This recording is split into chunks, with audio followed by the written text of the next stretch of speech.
Hello and welcome to Cinebuck Presents, where I give my $2 instead of my 2 cents. With the way part 1 of this two-part movie franchise managed to go all out in greatly delivering in its horrors, I had expectations that part 2 would be able to do the same thing. And you know what? It actually does.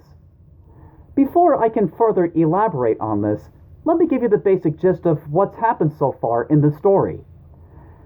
Based on the Stephen King novel of the same name, it features a supernatural creature, known as It, that can take on the form of anything that its victim is naturally afraid of, in order to lure them in and then kill them before eating them. Its victims are usually young children, and it usually takes on the form of an evil clown named Pennywise, in order to entice its victims. The story also features this group of kids who have had various encounters with it in different ways. They manage to figure out its manipulative tactics and decide to band together to try to defeat it. And they manage to succeed in that. Or so they thought, because in part 2, it's 27 years later and it has returned, more powerful than ever.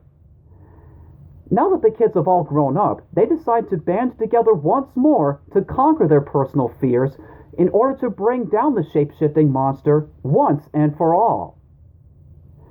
Having grown up with the 1990 TV miniseries version, which is also based on the classic novel, I kind of expected what was going to happen in part 2, but I must admit that this two-part movie franchise is definitely better than the miniseries. Not to say that the miniseries is all that bad. Understandably, with the miniseries, it had a rather low budget to work with and wasn't able to cover everything that was in the book. It does at least have some admirable qualities to it, such as Tim Curry's terrific performance as Pennywise the Clown.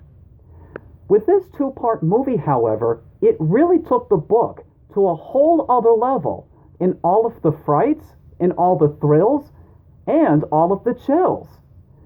It seems as though the filmmakers really understood the horrific depth and grisly atmosphere that Stephen King had envisioned, and thus were able to make this movie pack a wallop in its punches, and fill both the senses and the mind with such surreal imagery that one scene may never go away.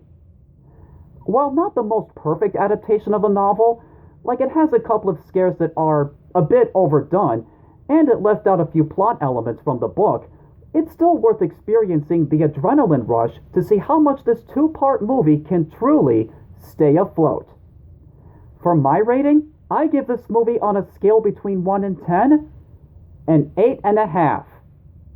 It's really good, and believe me, when I say that this movie will definitely put you on the edge of your seat with the type of horrors it presents. I know it did for me. This is Renton Whitetail having given his $2 and signing off. I'll see you next time, and take care.